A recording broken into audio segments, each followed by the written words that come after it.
Bonjour Usul, Bonjour. vous êtes chroniqueur sur Mediapart et sur Blast, youtubeur depuis 2011.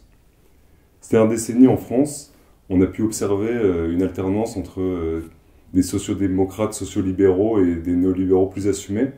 Aujourd'hui, les sondages semblent indiquer trois grandes forces, avec Emmanuel Macron qui aurait une espèce d'hégémonie sur les néolibéraux, la menace néofasciste et la possibilité de gauche avec la candidature de Mélenchon. Qu'est-ce que vous pensez de ces évolutions récentes? Ces évolutions récentes, c'est-à-dire, C'est-à-dire le passage d'une alternance entre un PS de plus en plus libéral et l'UMP à cette recomposition qui à la fois fait peser le spectre de l'extrême droite et redonne une possibilité, une hypothèse de gauche. ce qui est terrible, c'est le fait que les classes populaires aient de plus en plus de mal à exprimer leurs intérêts, quoi. S'il y a bien un groupe social qui a besoin d'un parti, et de plusieurs partis même, c'est bien les classes populaires, sinon elles sont impuissantes. La bourgeoisie a beaucoup d'autres moyens que les partis d'assurer ses intérêts, d'assurer que la politique, la classe politique suive ses intérêts. Il y a d'autres façons. Les entreprises peuvent peser, il y a des groupes de pression, il y a les médias, etc. Bon, les classes populaires ont que ça, ou presque, les partis. Donc c'est d'autant plus triste de voir que maintenant leur espace est vraiment réduit, que l'abstention est à ce point forte que on a un total gauche à 20-25%, là pour l'instant au premier tour, un truc comme ça. C'est assez triste, alors qu'on voit au contraire une bourgeoisie qui s'est rassemblée, vraiment, au milieu dans le bloc Macron, évidemment, qui a mangé un petit peu de la bourgeoisie du PS, quoi. Le PS constitué, c'est un parti qui a été domestiqué, en fait, qui a été un parti de changement, et qui progressivement a été, j'ai envie de dire, pris d'assaut par la bourgeoisie et qui a fini par s'accommoder d'accompagner ces changements néolibéraux, etc. Ce qui l'a disqualifié évidemment auprès des classes populaires et ce qui fait que ça peut plus constituer une alternative.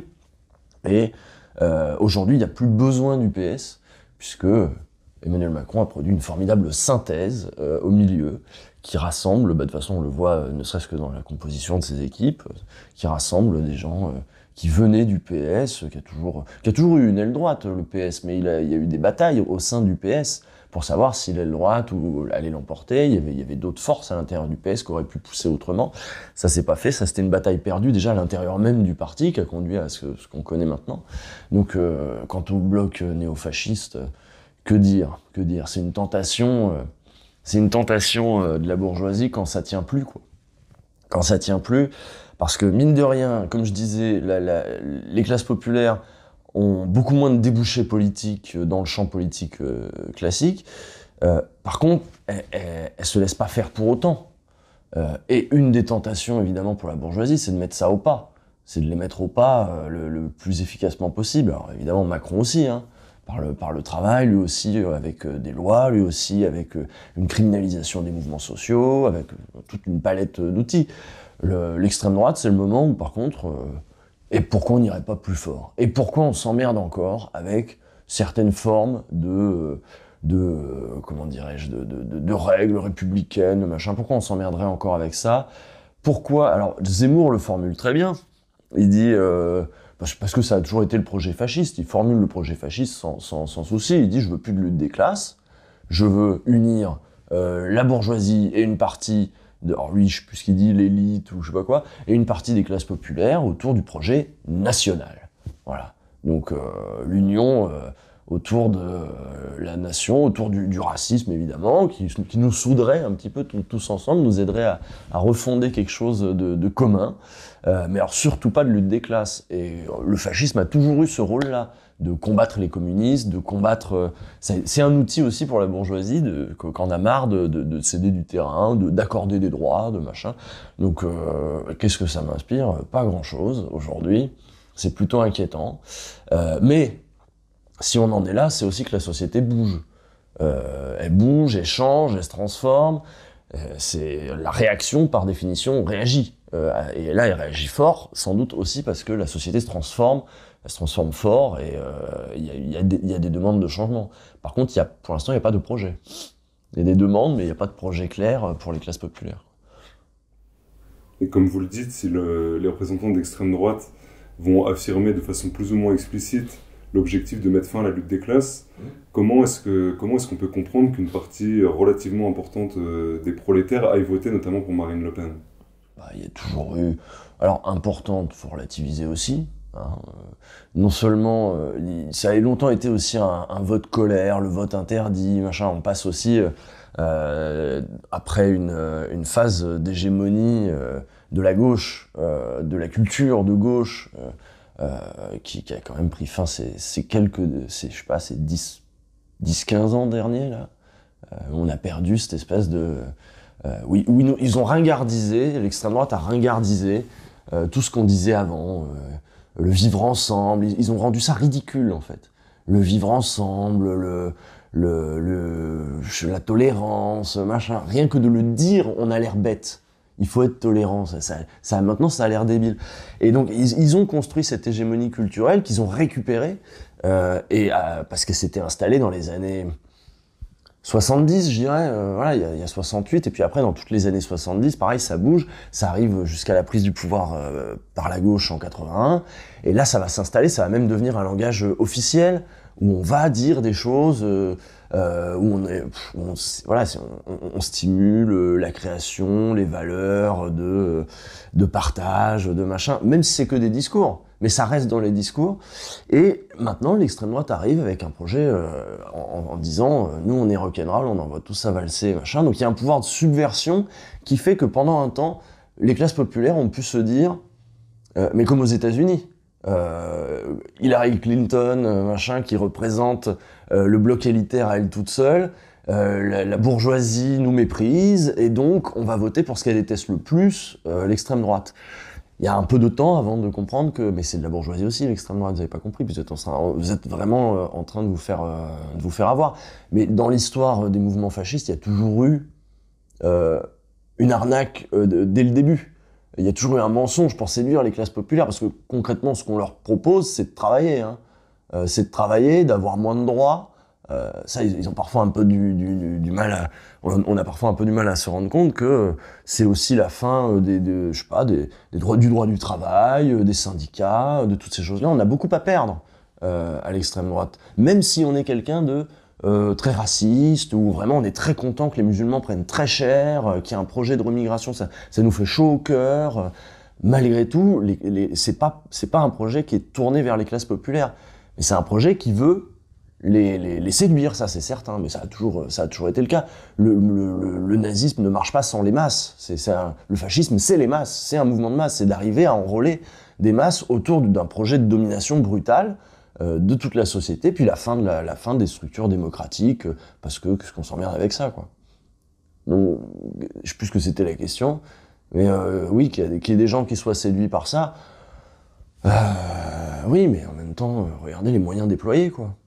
Les moyens déployés dans les médias, le temps de parole, Bolloré, j'en passe et des meilleurs. Et quand en plus ces gens-là sont aidés par une bourgeoisie centriste qui ne voit pas le problème, qui pense qu'il faut que tout le monde parle, machin, qui pave la voie aux fascistes depuis 20 ans, voire plus d'ailleurs, on peut remonter aux années Le Pen dans les années 80, et comment il a fait son chemin à la télévision, comment il a fasciné les journalistes.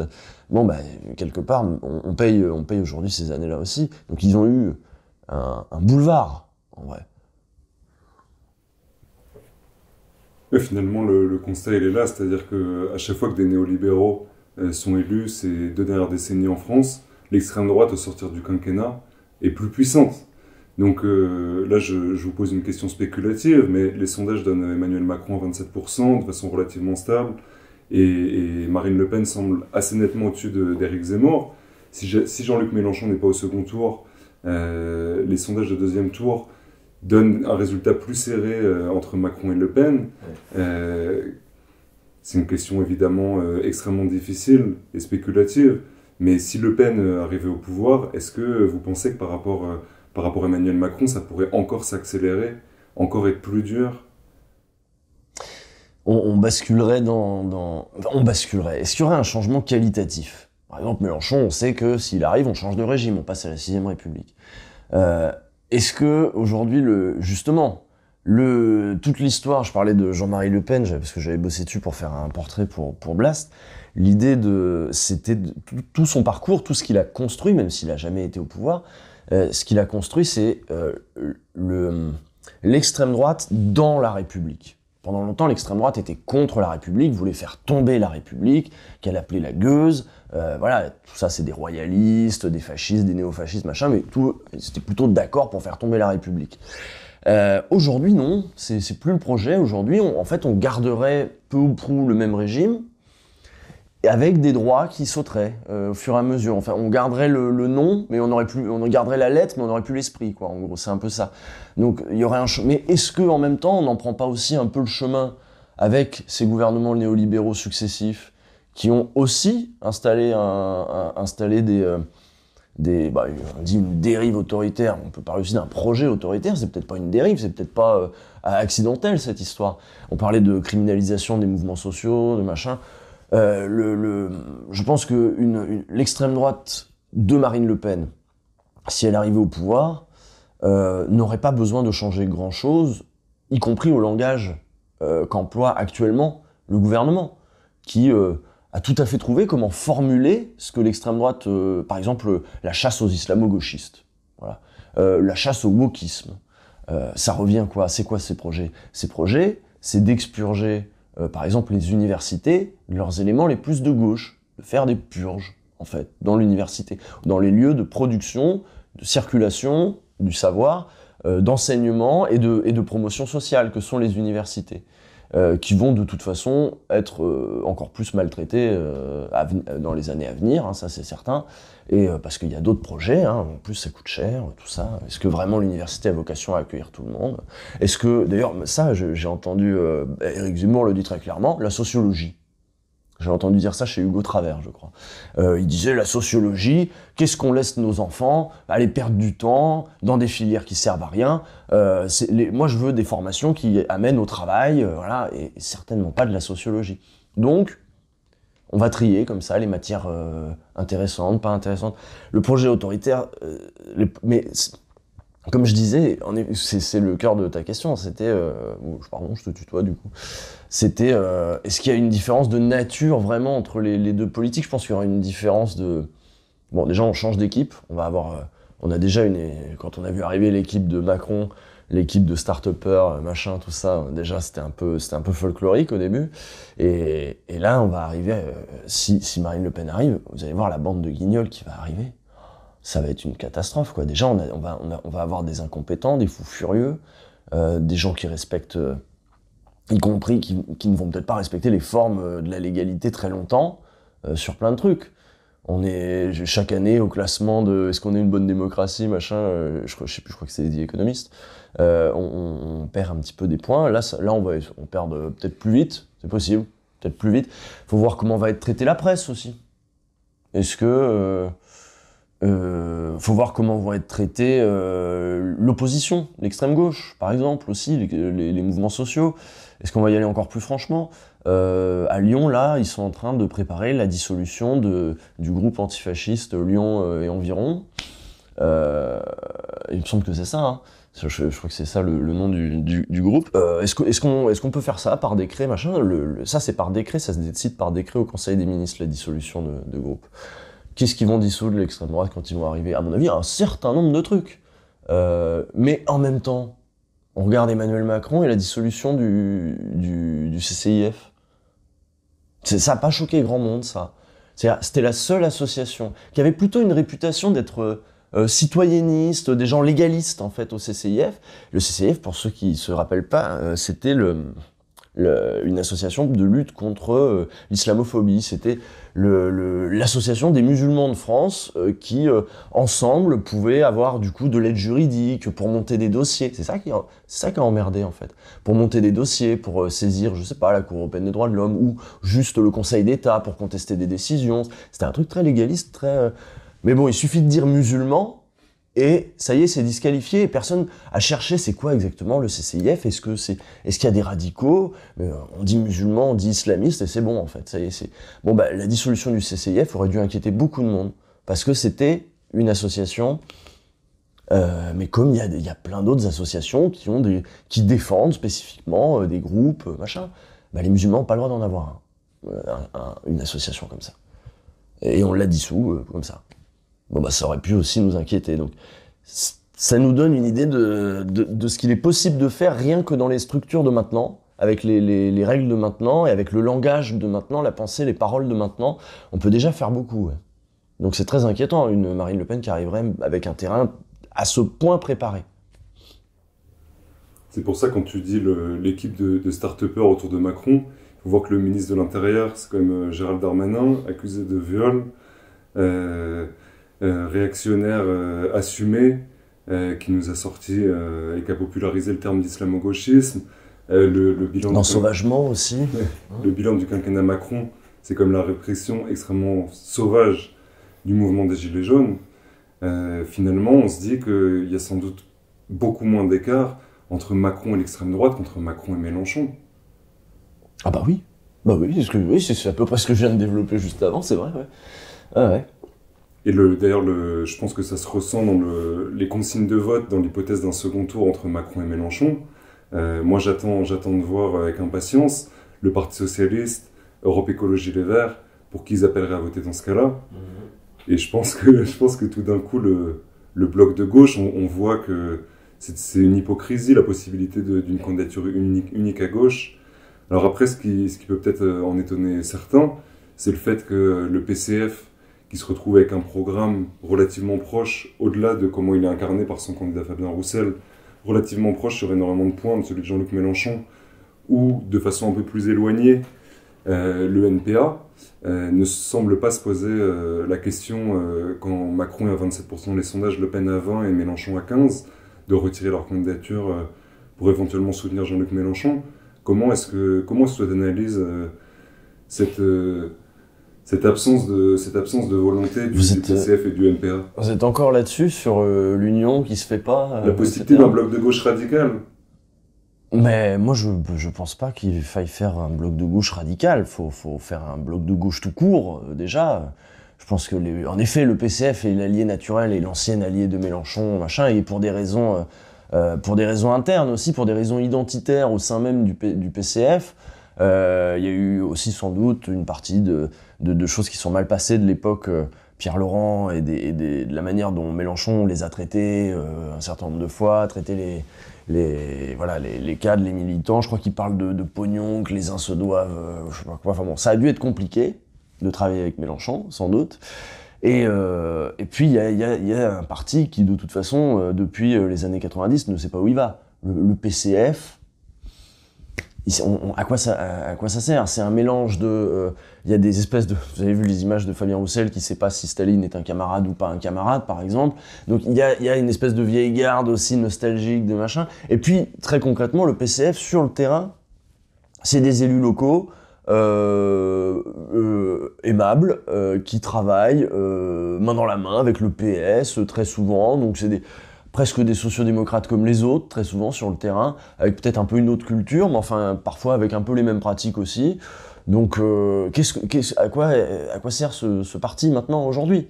Donc lui-même se pose la question, et eux-mêmes, la candidature Roussel a été un moyen pour eux de dire, eh ben maintenant il faut qu'on existe, il faut qu'on réexiste, et de reformuler un truc ensemble. Bon, bah ça plaît pas à tout le monde, évidemment, y compris à l'intérieur, hein. Donc bon, le PCF a vocation, à mon avis, à continuer, vu les militants quand même, vu le projet politique porté, a vocation à continuer à travailler après avec les militants venus et les cadres venus des Insoumis. Je dis plus Mélenchon parce que si c'est après et que Mélenchon n'est pas élu, il y aura un après Mélenchon, même si à mon avis le gars va pas se retirer comme ça tranquille et il va continuer à peser partout où il peut peser. Mais bon, ceux-là ont vocation en effet à se réunir, mais le NPA... Une espèce de soutien critique, de marge de raison. Ouais, mais ceux qui... en fait, c'est vieux, hein, mais ceux qui ONPA voulait travailler à construire cette gauche de gouvernement, en fait, c'est ça dont on parle, d'un projet de gouvernement. Moi, j'imaginerais là même la possibilité d'appeler à voter Jean-Luc Mélenchon en disant, en dehors de possibles alliances électorales derrière, avec une distance critique. Bah, il y a une tendance au sein du NPA qui le fait, et puis il y a des gens qui ont de toute façon quitté le NPA pour rejoindre ce projet-là. Il reste, d'ailleurs, j'avais envie de dire, il reste plus énormément de monde au NPA. Le NPA, à sa création, c'était, je sais plus, je crois qu'il est monté jusqu'à 8000, 9000 militants, un truc comme ça au début. Et il y a plein de gens, mine de rien, qui sont partis progressivement. Alors là, il y a Révolution Permanente qui est parti faire son truc aussi. Et je suis pas sûr, bon, de toute façon, ce serait pas un allié de poids extraordinaire. Le NPA, je pense qu'il a vocation à rester le NPA, c'est-à-dire un parti des luttes, un parti d'extrême gauche. C'est bien qu'il y ait une extrême gauche aussi. Et c'est bien qu'il fasse son...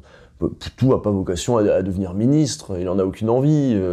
C'est pas la culture de ce parti, c'est un parti d'agitation. C'était pas le sens de ma question. Mais moi je pensais... Alors j'allais venir à la suite. Ponctuelle. J'allais venir à la suite qui était... je pense que l'allié aussi suivant, c'est les écolos. Et c'est toute la question de que deviennent les écolos. Là on a vu qu'il y a eu la candidature Sandrine Rousseau au moment de la primaire, qui a incarné un certain courant, une certaine génération aussi chez les écolos, et aussi une certaine culture qui arrivait, qui rafraîchissait un petit peu le truc, qui a fait que des jeunes se sont dit « Ah, ça parle enfin comme je parle moi, dans le champ militant, etc. » Elle a mis en circulation dans l'espace public, d'ailleurs elle l'a payé cher, hein, Sandrine Rousseau, elle a mis en circulation dans l'espace médiatique et politique des mots qui étaient utilisés dans les champs militants, notamment des jeunes, notamment des féministes, etc. Et bah ça, du coup, il y a des jeunes qui se sont dit « Ah, bah là je me reconnais, pour la première fois je me reconnais dans un responsable politique. » Et puis bah, c'est Jadot qui est passé, qui a encore une autre ligne, plus proche bon, c'est, voilà, je sais pas comment le qualifier, mais c'est sûr qu'à l'intérieur d'Europe Écologie Les Verts, il y a des gens qui auraient envie de bosser avec le PS et il y a des gens qui auraient envie de bosser avec la France Insoumise. Et ce qui est sûr aussi, c'est que les Insoumis veulent faire une EPA sur les Verts et le PS, c'est sa roue de secours, les Verts. Donc les Verts, Europe Écologie Les Verts vont être courtisés de partout et eux aussi, il va falloir qu'ils tranche peut-être entre ces deux lignes, ces deux grandes orientations. Ils n'ont pas la même culture politique que les Insoumis sur plein de trucs, sur les questions d'Europe, machin. Ça veut pas dire qu'il y a des dogmes indépassables, mais un parti politique, c'est une culture politique. C'est une manière de voir le monde, une manière de s'inscrire dans l'histoire des événements, de machin. Mais c'est pour ça que l'union de la gauche, c'est toujours prendre des gens avec des cultures politiques différentes et travailler ensemble. Alors ce que tu me disais, c'est est-ce que ces partis... Enfin, le PCF et le NPA devraient pas appeler à voter Jean-Luc in extremis à la toute fin du truc? Je pense que c'est une question que beaucoup de gens se sont posées en 2017, quand Mélenchon, les semaines avant le premier tour, était au coude à coude avec Macron, Fillon et Le Pen. Il faut aussi voir qui est en face, que ça a pu surprendre... Il est un peu moins au coude à coude quand même, là. Il est un peu derrière, mais il est en troisième homme. Et je suis pas sûr que les militants communistes aient envie de croire dans les chances de Mélenchon. Même, on peut dire ça comme ça. Ils ont même pas envie d'y croire, en fait. Ça les... Je sais pas, après je peux pas parler à leur place, mais je sais pas ce qu'il faudrait faire. J'ai pas de scénario idéal. Moi, je suis pessimiste, donc bon. Mais ce qui m'intéresse, ouais, c'est comment on recompose une gauche avec ces éléments, là, épars. Une gauche de gouvernement avec un projet de conquête du pouvoir sérieux. Et en attendant, une gauche de résistance parce que là, voilà, si Macron repasse, ça va être une boucherie, et ça va être 5 ans de lutte. Des luttes d'autant plus âpres que le gars ne va pas bénéficier du bénéfice du doute, enfin, voilà, il n'aura pas le bénéfice du doute au début de l'état de grâce, voilà, il n'y aura pas d'état de grâce, on le déteste déjà si on le déteste, le petit groupe qu'il adore, va se souder autour, la droite va se ressouder certainement autour de lui, Sarkozy y compris, etc., LR, machin, le bloc d'extrême droite aussi, enfin, toutes les recompositions vont vers ce que tu disais au début, hein, cette séparation, bloc néofasciste, bloc bourgeois libéral au milieu et bloc de gauche. Ce qui m'intéresse, c'est comment on reconstruit un projet derrière. Est-ce qu'il faut refaire un nouveau parti? Est-ce qu'il faut refaire... Et puis, oui, voilà, ce que je voulais dire, c'était que pardon, je me perds un peu. Ce que je veux dire, c'est qu'il va y avoir des manifs de ouf. Il va y avoir des résistances dans la société. La société, elle a changé. Si le but, c'est de continuer à la brutaliser sur des trucs comme les retraites, regardez la jeunesse.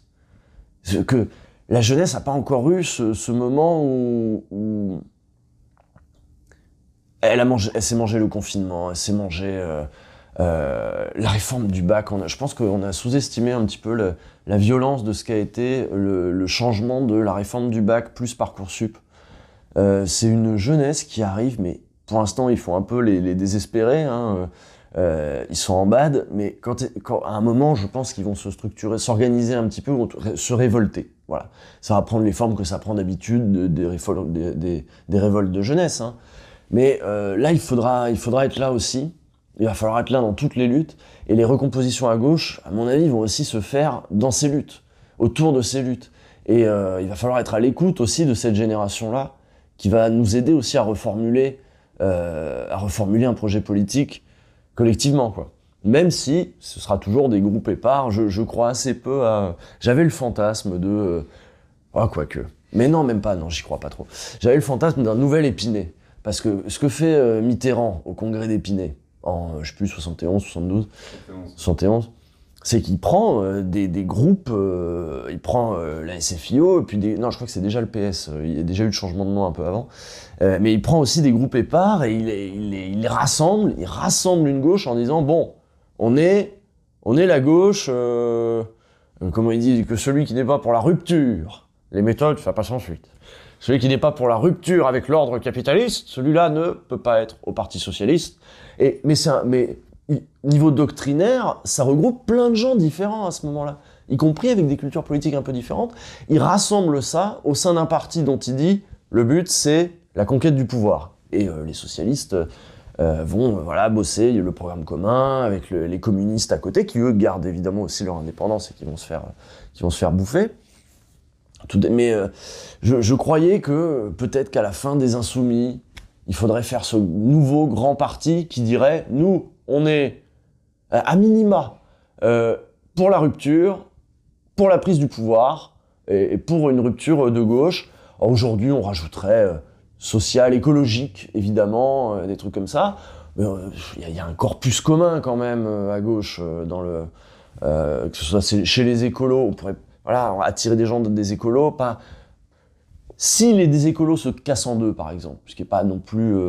ça s'est déjà raconté. Est-ce que Sandrine Rousseau peut rester dans un parti comme ça? Est-ce qu'elle va pas faire sa propre écurie à côté? Enfin, je sais pas, il y a plein de recompositions qui peuvent arriver, et si ça trouve un débouché dans un grand parti commun, qui se construirait un peu, si vous voulez, sur les cendres des Insoumis, en fait, qui serait la base, et on trouvera un autre nouveau le nouveau PS, le NPS. Non, non, c'est pas terrible, faut surtout pas dire que c'est un genre de parti socialiste. Mais c'est l'esprit, quoi. C'est ce qu'il faudrait arriver à faire. Là, ça va être compliqué. Ça va être compliqué. Oui, ce que je voulais te demander, c'est on a l'impression que là, les différents partis autres que la France Insoumise, qui croient, en tout cas dans le discours dur comme fer, à la possibilité de son candidat d'être au second tour, l'impression que les autres partis ont depuis très longtemps, peu importe les discours d'Anne Hidalgo, selon lesquels elle ne croirait pas au sondage, fait le deuil de peser électoralement sur cette élection. Et on a l'impression que l'ennemi principal, alors là, la crise en Ukraine et la pseudo-complaisance envers Poutine a servi de cheval de Troie, que l'ennemi principal, c'est Jean-Luc Mélenchon, pour Anne Hidalgo et pour Annick Jadot. Et du coup, ma question, pour rebondir... sur la fin de ce que je disais avant, c'est tu dis ça se reconstruirait, j'avais longtemps eu ce fantasme de quelque chose qui se construirait sur les cendres de la France Insoumise. Est-ce que tu penses vraiment que la France Insoumise pourrait jouer cette espèce de rôle de centre de gravité comme avait pu le jouer à l'époque Mitterrand pour reconstruire quelque chose de plus large? Bah c'est ce que je souhaiterais, et j'avoue que je fous pas le PS là-dedans. Le PS n'a pas, je pense... n'a pas sa place dans ce genre de recomposition. Ils ont leur place, ils ont un devenir de cadavres ambulants. Ils vont comme les radicaux de gauche, quoi, comme les radicaux, ils vont être un parti qui est un peu un vestige historique d'une époque, voilà, avec des gens. J'ai regardé le meeting tu as regardé aussi avec François Hollande et Anne Hidalgo. c'est un côté triste, quoi. On voit ces gens qui se disent on a été le grand parti, et alors pour eux, ils ont vocation à le redevenir, parce qu'ils regardent Scholz en Allemagne, ils regardent ce qui se passe dans les pays autour, ils disent ah bah si, il y a de la place pour la social-démocratie. Oui, mais pas vous. Pas vous. Il y a de la place, en effet, pour des réformistes, pour des socialistes. C'est pour ça que je disais qu'il faut en refaire un autre pôle ailleurs, pas avec eux. Eux, c'est sociologiquement, politiquement, ils sont perdus. Ils sont tout à fait coupés de... Quand je disais, c'est les classes populaires qui ont besoin d'un parti. Ça fait longtemps que c'est plus un parti pour les classes populaires, un parti qui même pense aux classes populaires. C'est un parti qui même se figure les classes populaires comme quelque chose à dresser, à éduquer, à mater. C'est un parti qui a épousé toutes les obsessions de la bourgeoisie, y compris les obsessions réactionnaires et identitaires, islamophobes, etc.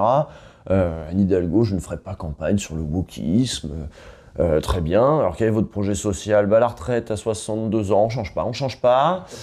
Son seul truc qu'elle propose comme progrès, Anne Hidalgo, c'est l'euthanasie. C'est vous dire le niveau. Ce qu'on vous propose, c'est de mourir. Bah écoute, j'ai envie de leur retourner la proposition au PS.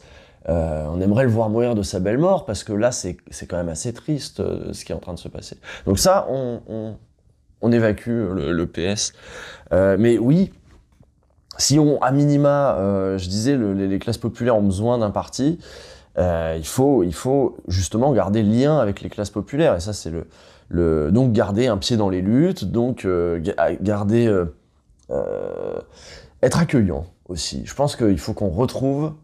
Tiens, par exemple, je regardais Roussel, qui fait des apéroussels. Vous avez vu? Et même des barbecues Roussel. Alors, faut qu'ils foutent Roussel partout.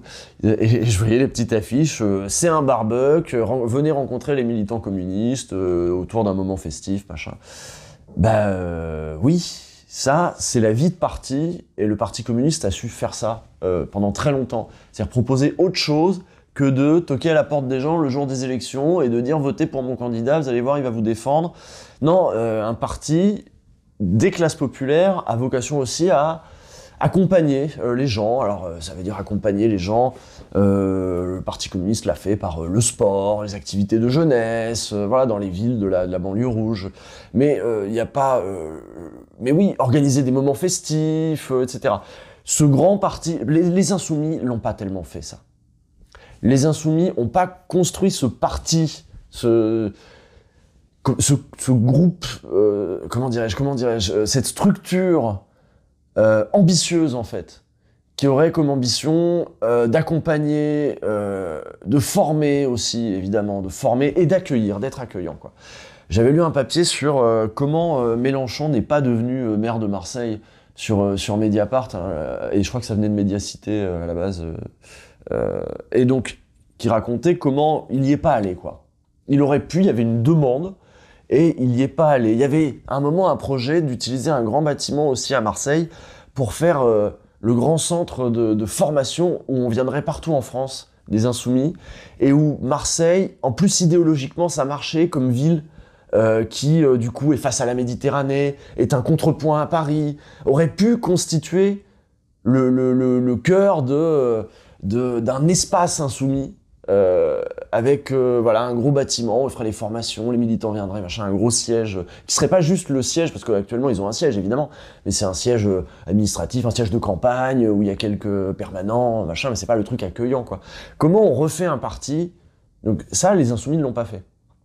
Ils l'ont pas fait parce que la machine de guerre de Mélenchon est restée la machine de guerre de Mélenchon, qui marche, hein, elle marche, c'est Mélenchon qui est à 14%, c'est pas Yannick Jadot, c'est pas le PS, c'est pas... Donc la machine à faire gagner Mélenchon, elle est toujours bien huilée, mais elle est pas devenue autre chose. Et c'est ça que certains reprochent à Mélenchon, c'est, dis donc Coco, en 2017, t'avais 19 points et quelques, il fallait construire cette machine, il fallait appeler, tendre des mains. Alors lui, il dit, mais j'ai tendu des mains, chez les autres, ils ont pas... Et les autres, ils disent, ah non, on lui a tendu des mains, mais c'est lui, après il a... Bon, faut peut-être attendre l'après Mélenchon, c'est possible. Mélenchon était focus sur la présidentielle d'après, et puis il y a des vieilles rancœurs, c'est-à-dire que là on parlait de la gueule du PS maintenant, Mélenchon, c'est pas fait que des amis tout le long de sa carrière. Sa position d'insoumis l'a fâché avec plein de gens. J'avais fait une vidéo, c'était pour sauver la gauche, faut-il sacrifier Mélenchon. Il y a des vieilles blessures. Vous imaginez bien qu'à gauche, tout le monde a une petite histoire avec Mélenchon. Les hommes et femmes politiques, même que je peux croiser, machin, tout le monde a... Le gars est pas facile, il faut quand même le dire. Et tout le monde a une petite histoire, un petit truc de « Ah, ça a été compliqué avec Mélenchon ». Maintenant, il a fait un truc quand je parlais de cette grosse machine qu'il faudrait construire, ce gros appareil partisan qu'il faudrait construire. Il y a quand même un truc qu'a fait Mélenchon, c'est qu'il a formé des cadres pour préparer ça quand même. Ça, on lui doit ça, il a quand même construit beaucoup de choses. Quand je dis il n'a pas été capable de faire le truc merveilleux qui nous aurait sauvés tous, c'est vrai. Bon, oui, mais il a quand même fait beaucoup de choses, notamment former des cadres qui vont servir pour la suite. Alors, je sais plus ce que c'était encore une fois la question. C'était à peu près ça, hein, les cendres, insoumis, machin. Bah voilà, tu vois à peu près l'idée de ce qu'il faudrait faire et un parti qui soit accueillant, quoi. Accueillant. Faut l'inventer ce truc-là. Quand tu parles des rapports aux classes populaires, et il y a évidemment peut-être sans doute un lien avec l'absence d'un grand parti. On peut être surpris aussi que des grands intellectuels de gauche français vivants, je pense par exemple à Frédéric Lordon, à Étienne Balibar, à Jacques Rancière, que ces personnes-là ne fassent plus partie d'un parti et là ne prennent pas position. Et je pense que c'est quand même quelque chose qui en surprend pas mal pour le cas de Frédéric Lordon, qui en 2017, de façon il n'a critique, pas pris position là ? Je crois que jusqu'à présent, il n'en parle pas, il n'a pas publié d'article sur la pompe à finance depuis des mois et des mois. Mais il arrête pas de dire, de toute façon ça fait des années qu'il dit Mélenchon, moi je veux le truc, il dit en gros à peu de choses près toujours que Mélenchon est l'option qui emmerde le système, donc c'est ça qu'il faut faire quoi. Qui emmerde les bourgeois, qui emmerde le capitalisme, qui peut dérégler la machine. Alors je sais pas s'il a arrêté de le dire, mais il me semble qu'il a toujours été constant là-dessus.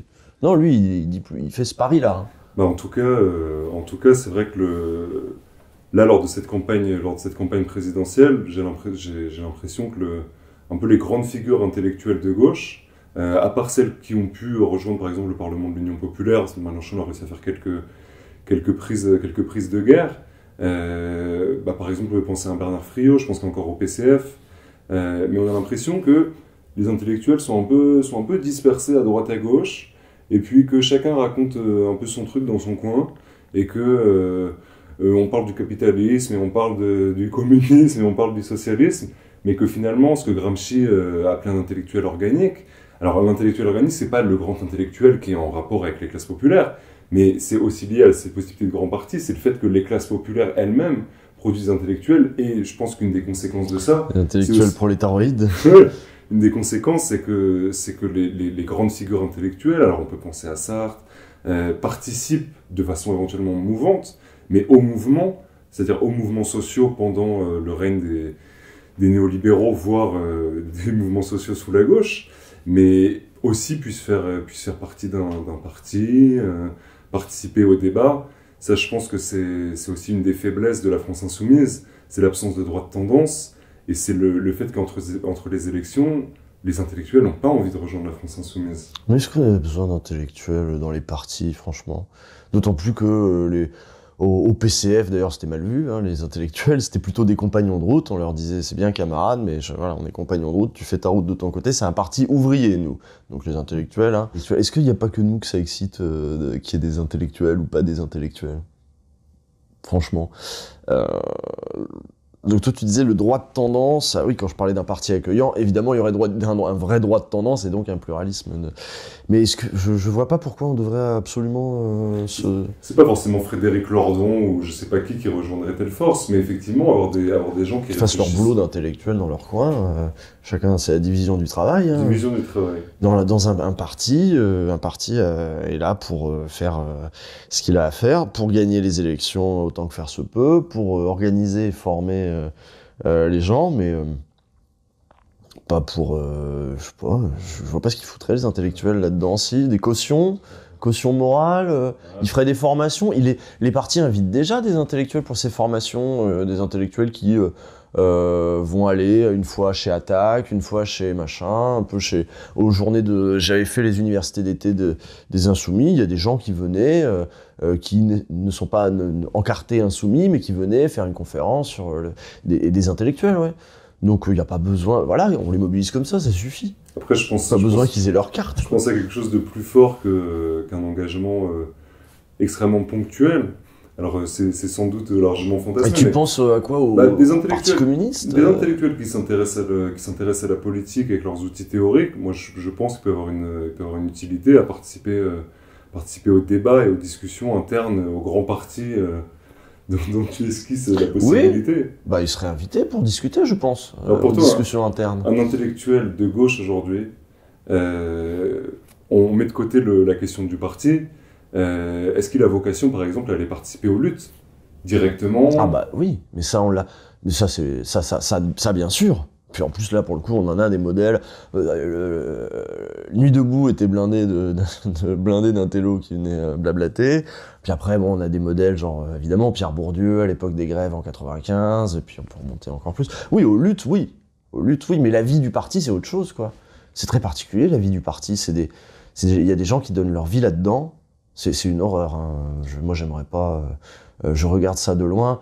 Je disais, il faut faire un parti et tout. Moi, j'aimerais pas être là-dedans. Hein, en vrai, c'est un métier. Il y en a qui disent qu'il faudrait déprofessionnaliser complètement la politique. Je trouve que pas forcément. En partie. Mais pas que. En effet, il faudrait que ce soit plus facile de rentrer, de sortir, et encore. Mais voilà, qu'on puisse pas cumuler les mandats non plus indéfiniment, ça, d'accord.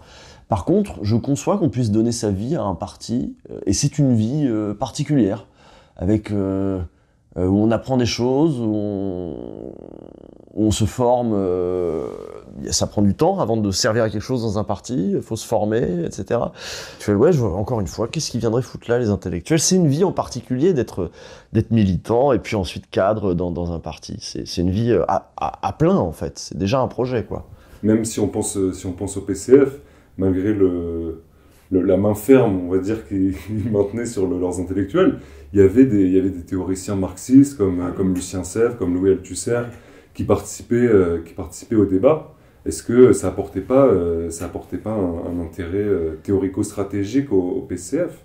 Ah, tu dis ça parce que toi, t'es un intellectuel et que on a tous tendance à penser que, vu de notre place, tout ce qui manque au monde, c'est plus de gens comme nous.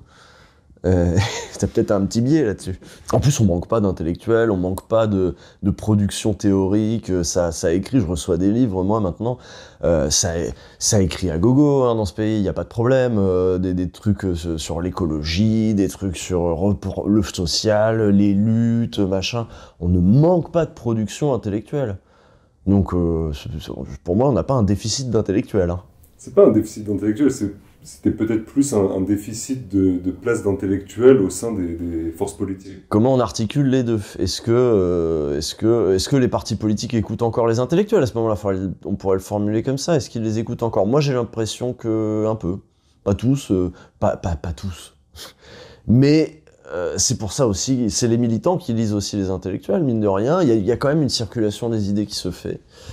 Donc je désespérerais pas de ça. En tout cas, je trouve que c'est pas ce qui nous manque, c'est pas ça. Ce qui nous manque, parce qu'on peut se toucher sur les intellectuels, mais c'est clairement pas ça qui nous manque, y compris pour formuler des idées, des machins. Ce qui nous manque, c'est des espaces, c'est des moyens, c'est du temps de parole, c'est des chaînes de télé, enfin tous les trucs qu'ils ont en face en fait. C'est des gros médias, des journaux, des chaînes, ouais, et donc du pognon qui va avec, quoi.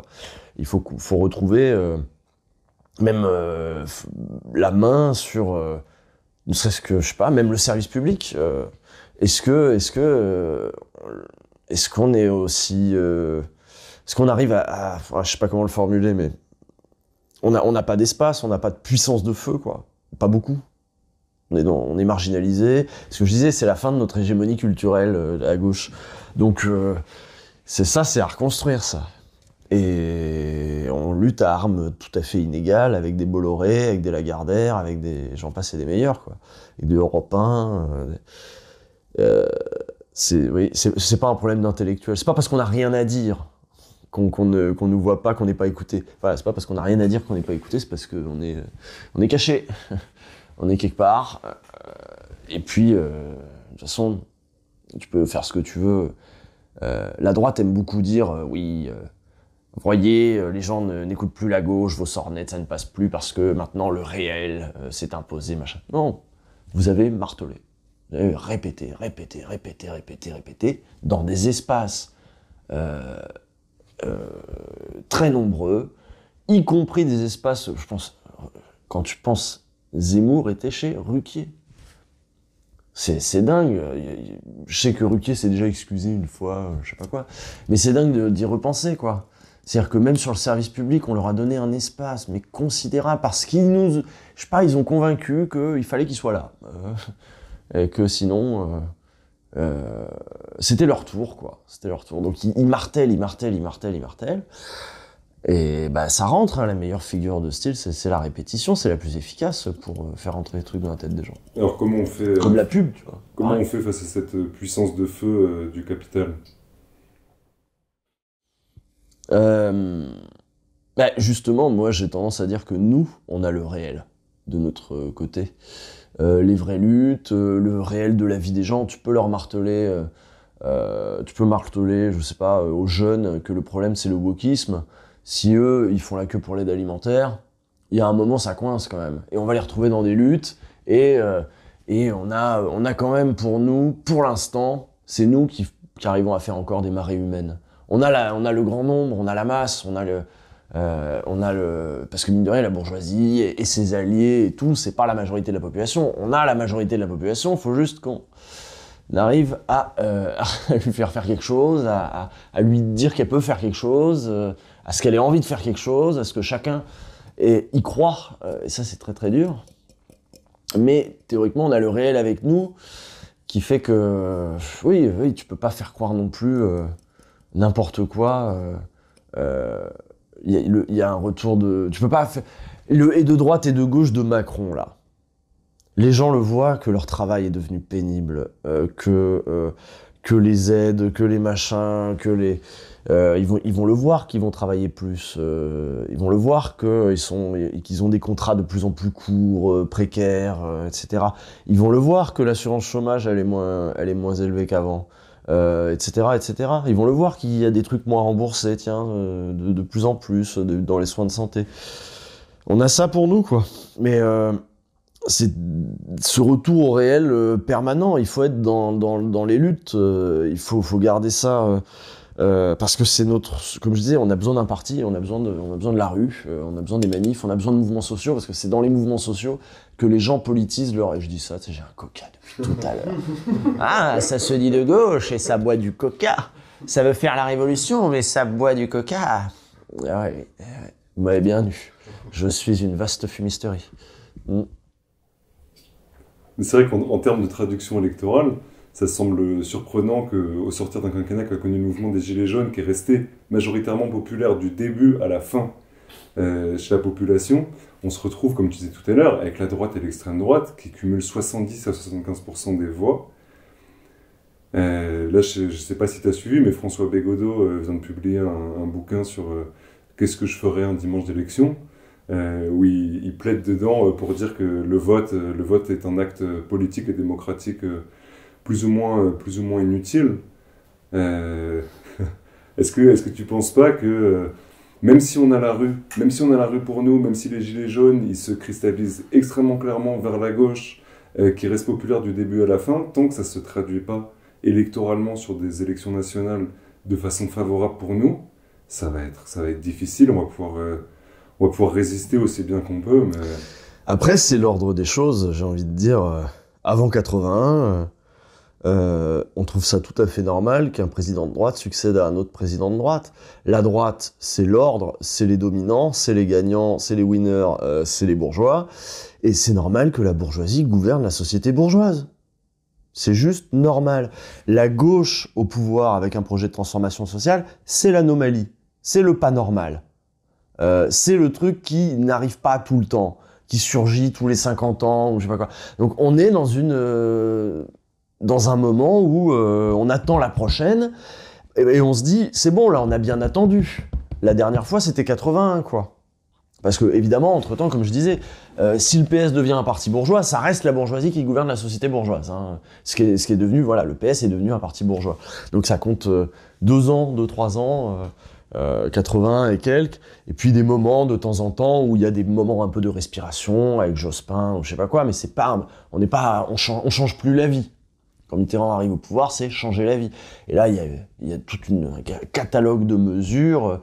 Vous voyez, les jeunes, vous connaissez l'avenir en commun. Bon, bah, Mitterrand, il arrive avec pareil, un catalogue de mesures. Il va en faire passer le plus possible, le plus rapidement possible. Et il se passe plein de choses. Allez, tiens, 1 semaine de congé payé pour toi. On dépénalise ça. La retraite à 60 ans, le machin. Et puis, ce changement culturel aussi. Ah, c'est la gauche. Enfin, c'est la gauche. Les années 70... qu'ont été ce moment de la contre-culture, 68, tout ça, trouve un débouché où le vieux bourgeois Giscard dégage. Giscard qui est l'archétype du bourgeois, qui a succédé à Pompidou, qui est bon, un autre archétype, mais et puis avant évidemment la figure du général, enfin vous voyez, que des figures de droite, et là d'un coup, on a la gauche au pouvoir, et c'est les bourgeois, mais ils flippent. Il y en a qui se barrent en Suisse avec des mallettes de pognon. Il y en a qui se barrent aux États-Unis, en Angleterre, mais en Suisse pas mal quand même. Et bon, ils vont partir, hein, ils nous disent toujours, ils vont partir les riches. Oui, bah on sait, ils partent toujours de toute façon. Révolution française, pareil, ils sont partis, mais alors, c'est pas grave, nous on fait notre truc. Et ça, bon, en fait, le fait qu'il y ait Macron là, qu'on ait, voilà, Sarkozy, président de droite, Hollande, président de centre, voilà, Macron, maintenant, représident de droite, c'est normal dans cette société bourgeoise, en fait. C'est nous au pouvoir qui est pas normal. Enfin, la gauche au pouvoir, c'est pas normal. C'est l'accident, c'est d'ailleurs, ils font tout pour l'éviter, et ils le font très bien. Là, ils sont obsédés par l'idée que ça n'arrive pas, que ça n'arrive absolument pas. Ils préfèrent les fascistes, dans l'absolu.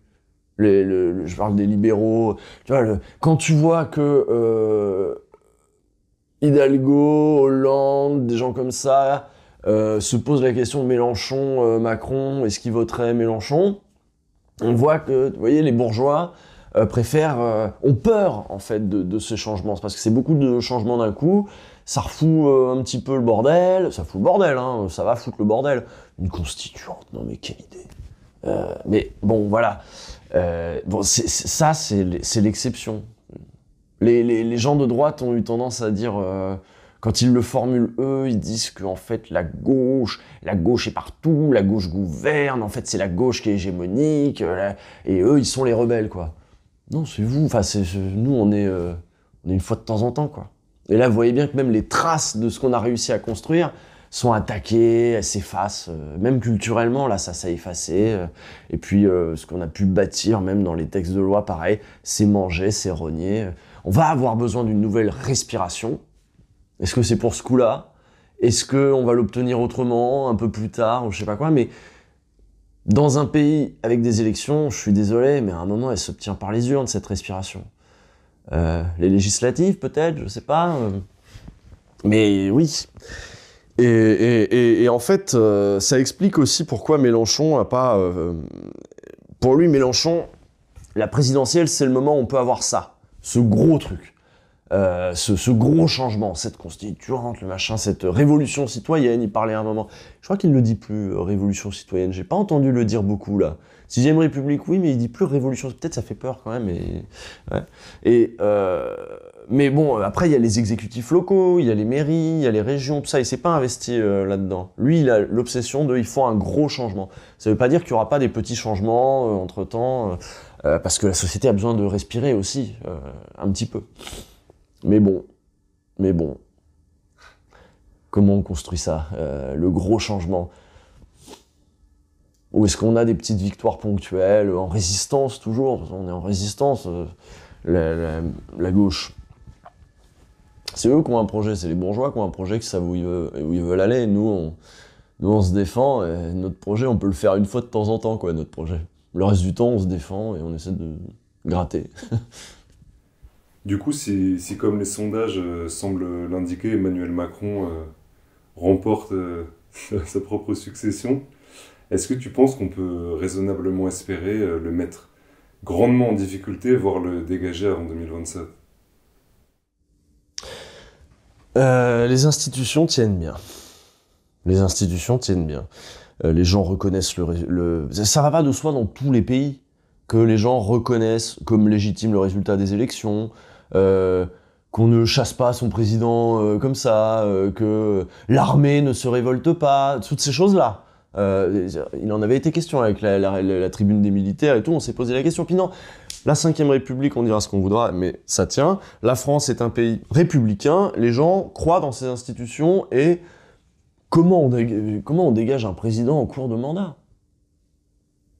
Bah, avant, il y avait des élections intermédiaires qui faisaient qu'on pouvait au moins lui foutre un Premier ministre de cohabitation dans les pattes. Ça, c'était bien ça. Mais bon. Là, je vois pas comment on dégage un président en cours de mandat.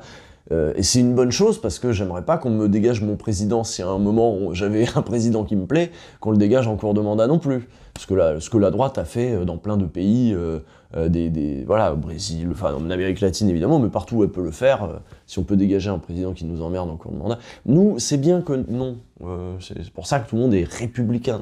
Ce que je vais te demander, c'est si jamais Jean-Luc Mélenchon était élu, est-ce que là, les états-majors, les militaires réactionnaires, on sait là, les sondages disent que les policiers vont voter à 75% pour l'extrême droite. Eux, justement, ils ont un peu moins la culture républicaine. Hein.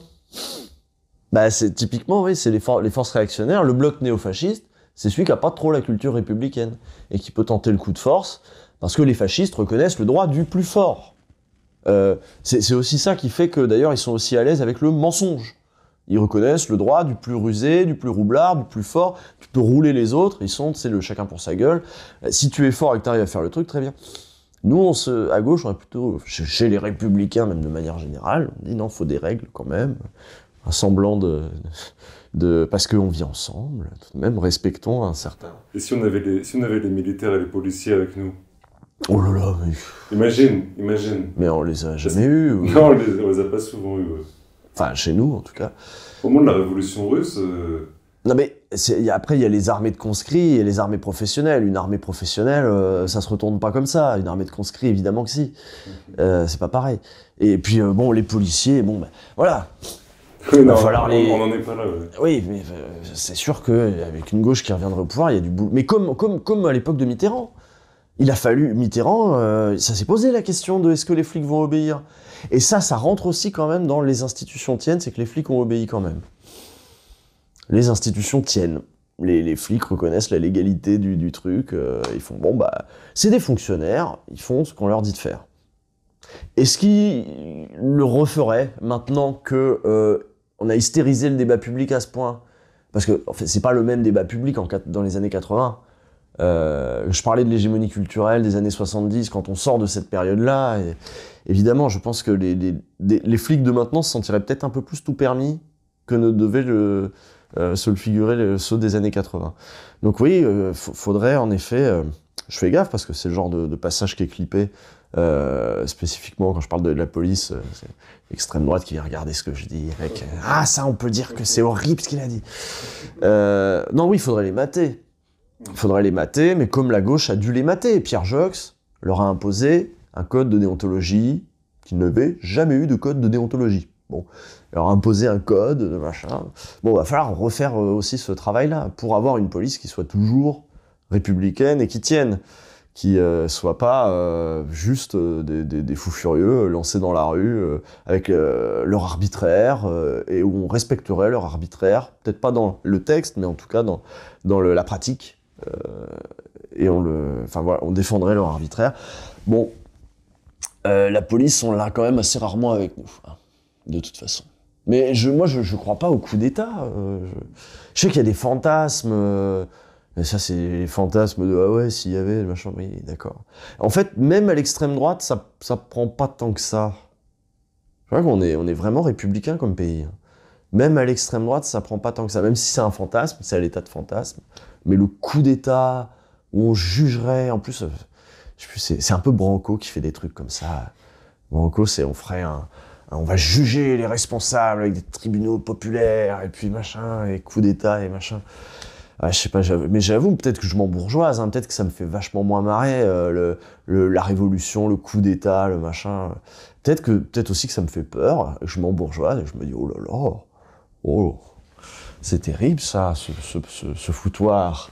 J'aime bien la légalité tout de même. Non, mais la République, c'est quelque chose quand même. Si tu fous des mots derrière, la République sociale, la République... J'avoue. L'URSS, c'était des républiques. Non, mais je connais pas d'autres régimes, en fait, que la République. Et la suivante sera sans doute un petit peu mieux, j'espère. Par contre, elle peut être dévoyée, la République. Il y a des républiques débiles, on peut faire n'importe quoi comme République, c'est sûr. Mais j'avoue, le coup d'État ne me fait pas fantasmer, pas plus que la guillotine. Pas plus que ça ne m'éclate pas, ce truc-là. Mais peut-être aussi parce que j'évolue dans des espaces où, de toute façon, quand bien même j'aurais envie de le dire, je pourrais plus le dire. C'est possible aussi. Et qu'on se conforme finalement à ce que notre espace nous laisse faire. J'ai une dernière question pour toi. Cette année, avec Cause Politique, dans vos chroniques pour Mediapart, vous avez fait le choix de vous concentrer autour de l'élection présidentielle. De quoi tu aurais parlé comme ça? Quelques thèmes si jamais vous n'aviez pas fait ce choix-là.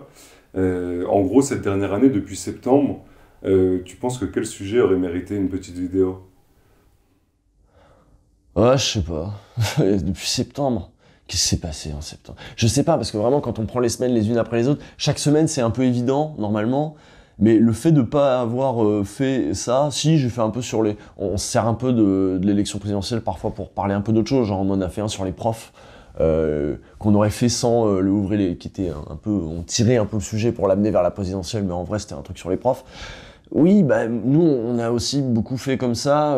Soit on parlait de luttes précises, et il y en a eu des luttes. Moi, je le redis, je pense on n'a pas tout à fait pris la mesure du bouleversement de Parcoursup et la réforme du bac. Je suis peut-être un peu obsédé par Blanquer et toutes ces dingueries là. J'aurais évidemment fait un sujet sur le colloque sur le wokisme de Blanquer, parce que ça continue de me fasciner. Mais sur les jeunes, parce que c'est dur. J'avais pas envie de faire un Ouvrez l'Élysée un peu bateau sur pour qui votent les jeunes, machin, c'est un peu nul ça. Mais par contre sur ce qu'ils vivent, ouais. Sur ce qu'ils vivent, et sur comment leur parcours s'est transformé. Il paraît qu'ils sont inquiets, qu'ils vont pas bien. Hein. Ils nous font de l'éco-anxiété maintenant. Et ouais. Macron, il dit il aime pas, il préfère le terme d'éco-lucidité. On n'avance pas avec l'anxiété. Mais moi je vais vous le dire, très simplement. Et... Donc, oui, non, mais je sais pas, j'aurais fait sur... De toute façon, il n'y a que des dingueries, il n'y a que des trucs à raconter. Là, par exemple, je l'ai déjà fait, mais il y a des sujets, c'est un peu des marronniers, je les fais tous les ans, où on en est au niveau de la violence de l'extrême droite, tiens. Où est-ce qu'on en est? On a eu Loïc Le Priol qui a abattu de sang-froid un mec, avec un pote à lui qu'il n'avait pas le droit de voir en plus, qui a abattu un rugbyman dans la rue. Voilà, bon, il a été rattrapé en Hongrie. Et bon, ça crée pas de grand débat, quoi. C'est un fait divers. Le mec est en photo avec Rochdy. C'est des cadres du FN qui avaient payé Châtillon, Frédéric Châtillon, qui avait payé sa caution pour le sortir déjà une première fois de prison avant, 25 000 balles. Tiens, d'ailleurs, ils en ont du pognon au RN, hein, finalement. Et ça disqualifie pas Marine Le Pen. Je sais pas, on lui a posé la question? Il y a des gens qui lui ont posé la question sur le Priol? J'ai pas vu, mais c'est possible, hein. Mais ça la disqualifie pas, en tout cas. Bon, voilà, c'est comme ça, l'extrême droite. Alors, soit on se dit, l'extrême droite est violente, c'est comme ça. Je sais pas ce qu'ils se disent, en fait, je sais pas ce qui se passe dans leur tête. Je sais pas comment ils gèrent. Moi, je trouve que la situation dans les rues, elle est pire. Voilà, moi, j'ai commencé à militer au début des années 2000. C'était les anciens qui me racontaient ça se bastonnait dans les années 70, 80, allez. 70-80, en effet, on se bastonnait avec les fachos dans le parc, machin, et ils nous racontaient ces trucs-là comme des souvenirs. Ça avait plus trop lieu, quoi. On n'avait pas peur. Aujourd'hui, les militants disent, ont des consignes. Ils disent à leurs jeunes, quand vous partez, enlevez vos signes distinctifs, etc., machin, que nous, on n'avait pas. Nous, c'était à la cool. On a retrouvé un truc conflictuel dans la rue, qui devrait inquiéter. Enfin, en tout cas, c'est le symptôme de quelque chose, quoi. Donc moi, évidemment, ça, c'est un des sujets que je traiterai, mais il y a plein d'autres trucs. Je pense que je ferai un sujet sur la viande, aussi. La viande, la place que ça a pris, la viande, c'est devenu un marqueur, faut se positionner sur la viande, quoi. La viande, la bonne viande charolaise, bien de chez nous, de Fabien Roussel, voilà, qu'est-ce que... Ça a pris une place démesurée dans la campagne, ce qu'il y a dans nos assiettes. Je ferai un truc sur la bouffe, quoi, pas seulement sur la viande, sur la bouffe. Enfin, il y a plein de sujets, de toute façon. Je sais pas si on va retourner en mode hebdomadaire l'année prochaine, ça dépend. Ça dépend de ce que je fais l'année prochaine. Mais on manque pas de sujets, de toute façon. Ce qui est dur, c'est de pas déprimer chaque semaine. C'est d'arriver à dire, allez, ça c'est marrant. Ouais. On va avoir voilà, l'humour comme politesse du désespoir. Voilà. Merci, Jules. De rien, merci.